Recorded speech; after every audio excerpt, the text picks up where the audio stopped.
మోకాళ్ళ మార్పిడి సర్జరీ జరిగిన తర్వాత ఫిజియోథెరపీ పర్ఫెక్ట్గా చేయించినా కొంతమందిలో మోకాలు స్ట్రైట్గా రాకపోవటం, మరికొంతమందిలో మోకాలు వంగకపోవటం జరుగుతుంది.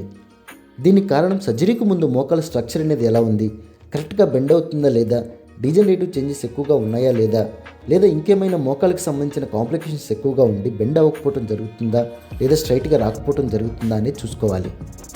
ఒకవేళ ఇలాంటి చేంజెస్ కనుక ఎక్కువగా ఉండి సర్జరీకి వెళితే ఇంతకు ముందు ఎలాంటి ప్రాబ్లమ్స్తో అయితే మోకాలు ఉంటుందో దానికంటే కొంచెం బెటర్గా ఉంటుంది తప్పితే కంప్లీట్గా రికవరీ రాదు. నడకలో డైలీ యాక్టివిటీస్లో మంచి రికవరీ ఉంటుంది, కానీ మోకాలు వంగటం స్ట్రైట్గా రావడంలో కొంచెం డిఫరెన్సెస్ వస్తాయి. ఇలా పేషెంట్ యొక్క హిస్టరీని బట్టి మోకాలు మార్పిడి సర్జరీ జరిగిన తర్వాత రికవరీలో కొన్ని మార్పులు జరుగుతూ ఉంటాయి.